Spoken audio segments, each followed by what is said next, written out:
It's Thursday, February 27th, and welcome to a special edition of the New York Amsterdam News Podcast. I'm Cyril Josh Barker, coming to you from the offices of the New York Amsterdam News in Harlem. On this week's podcast, my special guest is civil rights icon, the Reverend Jesse Jackson. He's going to be speaking with me about his 23rd annual Rainbow Push Wall Street Project Economic Summit, as well as some other topics.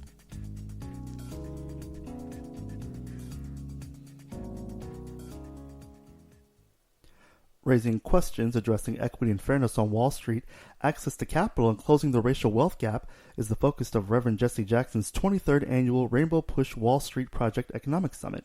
The event takes place at the Sheraton Hotel and Towers in Manhattan, March 10th through 12th, and will feature an array of panel discussions, seminars, and forums. Reverend Jackson is here in the office with me right now to discuss all of this and more. Welcome to the podcast, Reverend Jackson. How are you? Real well, sir. Yeah, thank you. So tell us first, I know you're in the city right now. You're going to be back again. You're going to be here for the Wall Street Economic Summit. Could you tell us a little bit about that and what's going on there?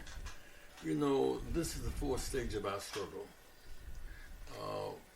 For true and for us, if you've been slavery. No other group has known slavery as a matter of law, captivity and soul in this country, slavery. We broke the chains of slavery, the second change, the end legal Jim Crow. We finally had the right to vote, citizenship for a few years, and through terror they took it back. 5,000 blacks lynched between 1880 and 1940. And then the right to vote, the game changer.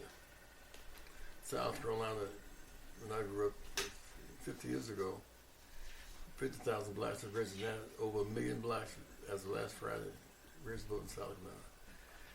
1 million. 200,000 unregistered, that's a big deal. We're encouraging all high school seniors who are 18 will be 18 on the limit to register and vote now, if they can. All college students should vote on the campus where they attend school. If you're in school, if you're in Columbia, for example, you're from Arkansas, you should vote where you live. That's a big deal, getting young people involved in their own destiny. The fourth stage of our struggle, of course, is access to capital. Right. When we got the right to vote in 1965, we changed the character of American politics. Blacks hadn't voted for 85 years in mass. White women couldn't serve on juries in the South. 18-year-olds couldn't vote. You could not vote on campuses. You couldn't vote bilingually. That represents a new majority of the nation. The majority was locked out. That's why they fear when we become majority minority in 2050. We're majority minority now in terms of the groups who were locked out. And so that's a big deal. The result is now you have South Carolina, the African American mayor of Columbia at the Capitol, 42 blacks in the state legislature in Columbia, and 1 black in the Congress now. Could be able to have 2 or 3 after the census this coming year. The politics are amazing, and in the ex-slave states is where we're going to make the most progress. There's a brother named Jamie running for Congress and Senate in South Carolina. He can win if we vote. One running for Senate in North Carolina. It's in Mississippi. But you can be out of slavery, have the right to vote, and solve the death that you have access to capital. Industry, technology, and deal flow. When I was growing up, the gap was a race gap. Now it's also a wealth gap. And that must be the focus now. Clearly, the race gap was built upon the structures of Southern race supremacy. But now, it's the issue of wealth gap. How do you close that gap? One, with the demanding livable wages. In Chicago, in Illinois, a month ago, the governor signed the bill, $15 an hour for workers working for the state. You lift a million vote count by the population just by the signing of $15 an hour. Those who live $10 an hour are still homeless. And so that's a big deal. You break the gap by getting your share of contracts. New York, for example, all the blacks in this state, we get less than 4% of the contracts, state contracts. African American close that gap. Our share of contracts, our share of access to capital, lending, green line and the red line zones. So we intend to have a focus on this conference, the 10th to the 13th of of March, Mm-hmm. we will have state treasurers here, and pension fund holders here, and bankers here, how to close the gap. And that Friday, Maxine Waters, the chair of the Finance Committee, is going to have a special session. We think it'll be held in Holland properly. Okay. When Maxine speaks, Wall Street has to listen. So we must use that leverage that we have gained over the years. I know there are going to be quite a few people that are going to be coming to the summit. You mentioned one person, Maxine Waters. Who are some of the other notable people that are going to be at the summit? Well, John Rogers, who has the foremost business in America, John Rogers will be there. We're going to have ministers there from around the nation. Reverend Al Sharpton will be there. We're going to have ministers and mayors from major cities will be there. Congressional leaders will be there. So it'll be, what's notable is that when we the people determine we want to stop economic exploitation, that's when the movement must come bottom up. We pay more for less, live under stress, and don't live as long. Because the predators cost us more for cars. Mm-hmm. With fewer car dealerships, 20,000 car dealerships, 20,000 less than 350 African American exploitation. Well, 2 or 3 cars, but not to run the companies. You know, the issue of insurance companies. They still redline. They buy based upon zip code. Mm-hmm. We pay more for less. And so one of my concerns now is that as they look for us, was also when they arrive for our own set of demands. Must demand the revived Pell Grants, because our youth cannot afford to go to college. Revive food stamps. People, you're going to school and can't eat, family can't eat, you can't study. Parent plus loans. You can borrow money to buy a car, but not to send your child to college. Student loan debt, really credit card debt. Look at those four corners. Student loan debt, parent plus loans, Pell Grants, and food stamps. That's four sides of a graveyard. So while the economy is going out the roof, the stock market going out the roof, we're sinking in the hole. We must close the gap between have and have-nots, and we have been structured into having less. We must fight back.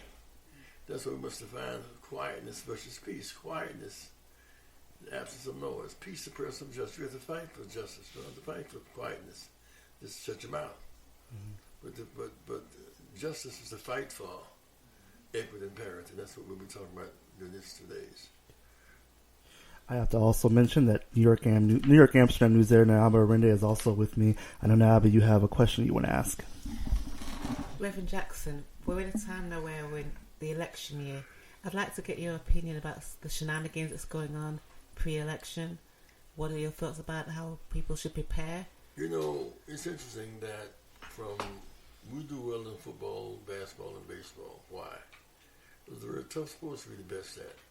Whenever the playing field is even, rules public, goals clear, referees fair, and score is fair in this calculation. We win. But the reason why Cory Booker and Kamala Harris is not in this stage of it, had to go through 2 white primaries. Iowa was a white primary, 91% white. New Hampshire is a white primary. Besides it, and then we're going to file a lawsuit in Iowa because you're also, in addition to being a white primary, you don't have the privacy of the vote. You can't drive by and vote in the morning with the work. You have to come back that night, go into a caucus, you may have to face your boss. You have the right to privacy. Your vote must count. Secondly, they finally got a chance to vote in Nevada and now South Carolina. Let's say 75% African American. Well, they were eliminated with their efforts and money in the 2 white primaries. We must fight for an even playing field. And it's absurd to me that you'll have a big primary on 29th of February in South Carolina. And then on Tuesday, 15 states. That's stacked for the rich. You get California, 1 of every 10 Americans live in California, and in Rhode Island, the same day. North Carolina, the same day. Colorado, the same day. It's not an even playing field. So we must keep fighting not only for the right to vote, but to fight for rules. The fact, if Cory Booker and Kamala Harris were in the South Carolina race, it'd be a different outcome. It'd be a different race. They get eliminated in the white primaries. Have things changed from when you ran for office, when you ran for president? Have things changed that much so you can... Well, something changed dramatically. You know, one thing, our minds changed about what was possible. Our minds changed as a man or woman thinking so a day. I remember talking with President Barack Obama one time. He said, when I first ran, he didn't see it. It didn't stand the reason to him. I was debating at Columbia, debating Mondale and Hart, and the report said I wanted to debate. And he said, I saw the debate and I said to myself, this can happen. Wow. If we planted a seed at that time to turn him on to possibility, there's a victory. Second thing is that when we change our minds, the whole world changes. When I ran in 84, it said something called winner take all. If I get 40% of the vote, you get 42, you take all the delegates. And that's proportionality. We democratize democracy. So in 84, in 08, following the 84 rules, Hillary would have been the winner. She won Ohio, Pennsylvania, Texas, California. But she could only get her share. Proportionality. So based on the new rules we created in 88, it helped President Barack Obama substantially and those who run in the future. But I'm convinced now that we are hit a new plateau in political involvement. We must demand of ourselves use of that vote. For example, every high school senior age 18 can register and vote right now. If a child goes to school for 12 years, he or she should know the power of their vote. It's not just an exercise. You can't serve on a jury unless you're a registered voter. All those in jail who've not been convicted to prison yet can vote in jail. So we were registering people in jail to vote. I was talking to some youth in jail a month ago. I said, Reverend, like, what voting got to do with us? He says, you have the right to vote on the judges. They said, oh, you have the right to serve on juries. Oh, you have the right to vote for the state's attorney. They've not been taught the power of the vote.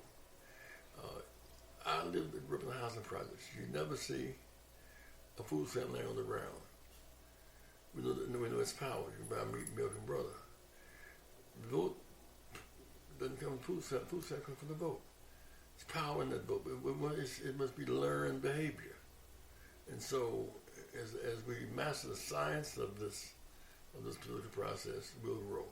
I was in Sumter, South Carolina last Saturday. 60,000 voters in that county.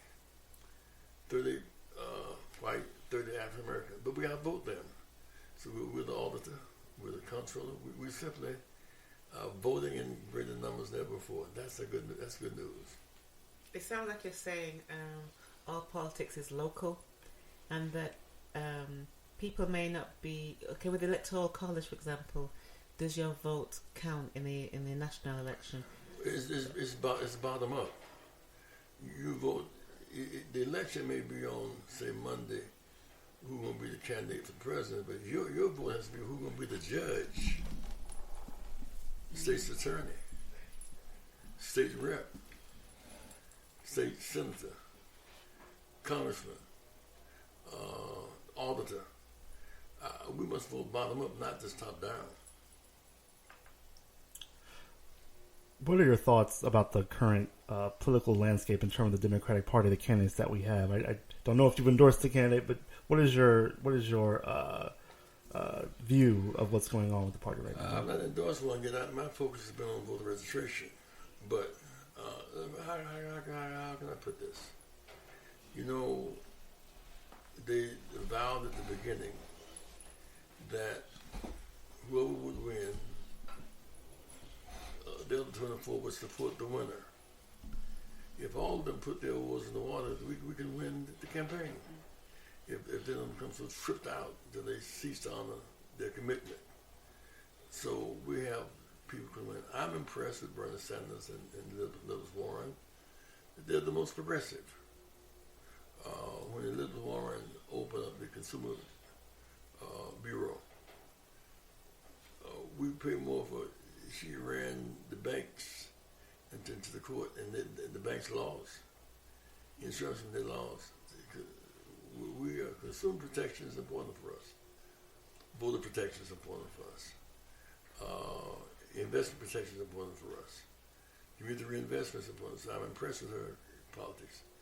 I'm impressed with Bernie Sanders' politics. The idea of having, there's a lot of talk about democratic socialism. Let me explain what socialism really means. I'm going to leave you a copy of my rolling down the street. First of all, the big word in democracy is just democratic. All run by the people. A fairer distribution of the social product. For example, post office is social. The interstate highway is social. The airport's social. The comptroller is social. The military is social. The university is social. So we act that's a foreign word, the concept. Socialism is not communism, as in China or in Venezuela. Socialism means that it's a fair distribution of resources. So in Bernie, they're going to try to beat him with that label. But the fact is, when the banks were in trouble, they got bailed out. That was social. Post office is social. So socialism shouldn't scare us at all. We want a fair distribution of the resources that are to be socialized. Our intern, Amber Borden, who's with us from St. John's University, has a question for you, Mr. Reverend Jackson. Hi, Reverend Jackson. It's an honor. Yes, ma'am. My question isn't really political, but it can be. I just wanted your thoughts on the N-word and the use of the N-word in the black community. We must not turn degradation into a delicacy. Don't turn degradation into a delicacy. Now, the fact that we use it so much, we've ascribed to it meaning different than what it was meant to be. It was meant to be degrading. You're not Negro, you're Nick. Nick has on, and said, well, we use it, it belongs to us, white people can't use it. Nobody should be able to use it. Dignity should have one set of rules. And I really hope that we will grow past the need. I remember calling women the B word. Remember when Jay-Z had a daughter. He said he'll never use the B word again. Good. Never should have used it in the first place. And his daughter shouldn't be a B. Nobody's daughter should be a B. You know, and what I found to be most disgusting about it is that it frees up white people to use the term without permission. I was speaking one night out in Colorado, and when I got to the banquet, they opened the floor for dancing. I couldn't quite hear what the record was. I heard this is nigga. We were dancing. They were dancing to nigga. You know, so when we use the term, we give them permission to use it. Mm-hmm. So we should be mindful of that. And however jovial it may use it, and I free speech, I don't understand how it's used. That's a bad end. It can run. It can that end. I don't know how the thousand ways we can use it, but it does not have dignity attached to it. Well, I also wanted to talk to you a little bit about some of the recent passings that we had. On the front page of the Amsterdam News this week, we had B. Smith. However, last week we did highlight the passing of Kobe Bryant. Your words on both of them or either of them, what are your thoughts on this? Janae Dubois. I'm sorry, who? Janae Dubois. Oh, and Janae Dubois, absolutely.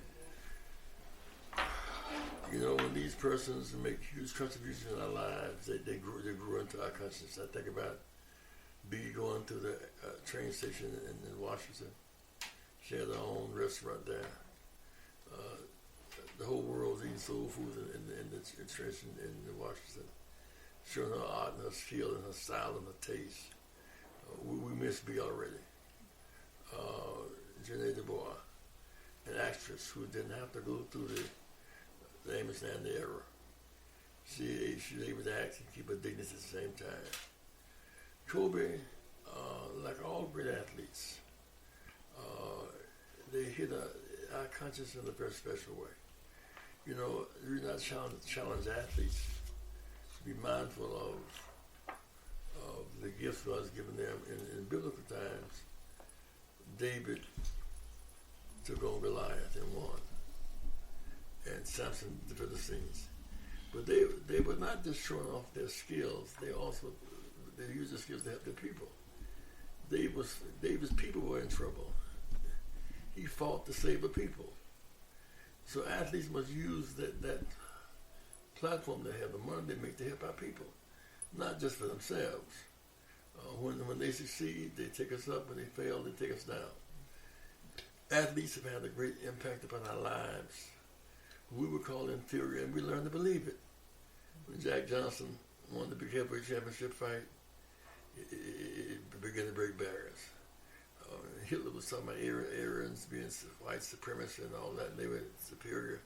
Everything about our lives said we were inferior because we couldn't be on radio. We couldn't go to schools and all that stuff. Joe Louis beat Max Mellon in a minute 37 of the first round. Wow, big deal.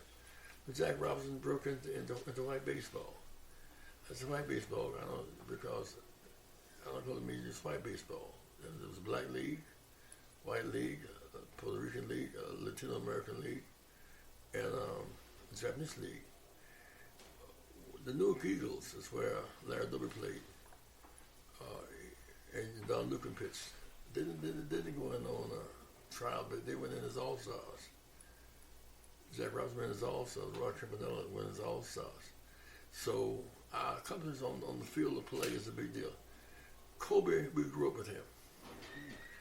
19 years old, he breaks into the starting lineup for 20 years, an All-Star. And in the end, he's $1 million to the African American Museum in Washington. That's a big deal. Last NAACP member. That's the deal. So why he didn't wear it as a badge. His sense of dignity took us to another level. That's why I admire LeBron so much. When kid was killed in New York and in Washington and in Florida. Can we ask you also about? No, the kid was killed in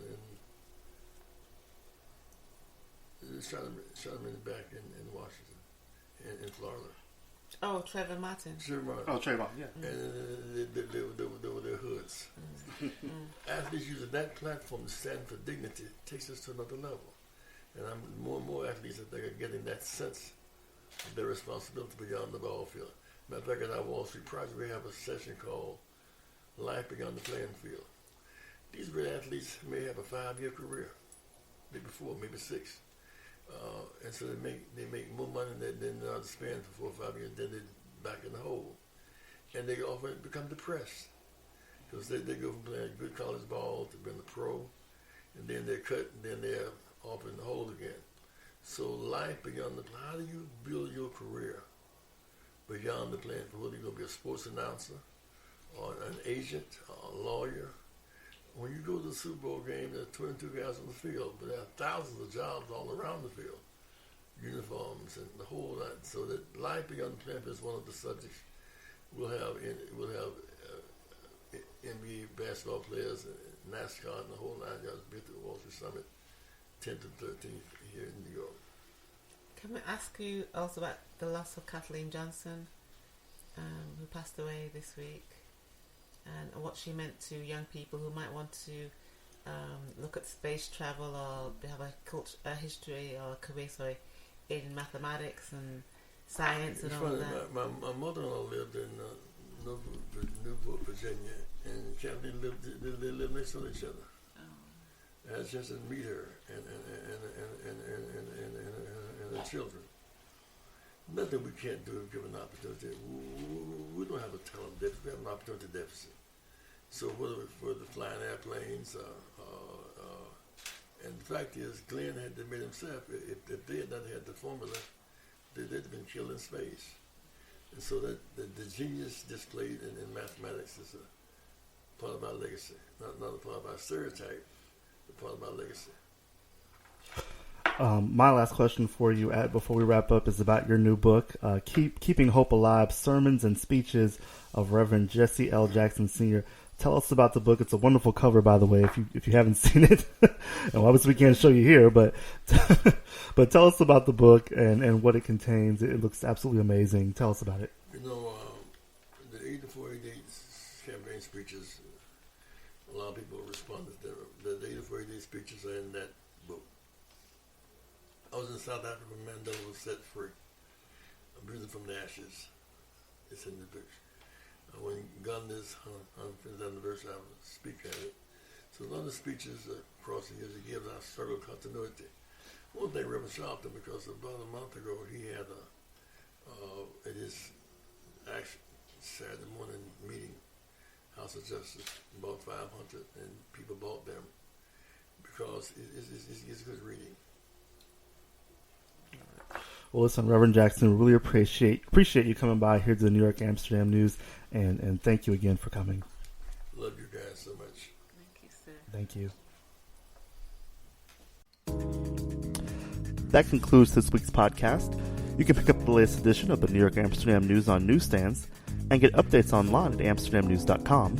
You can also keep up with us on Facebook at NY Amsterdam News and follow us on Twitter at NYAmNews. I'm Cyril Josh Barker. Thanks for listening.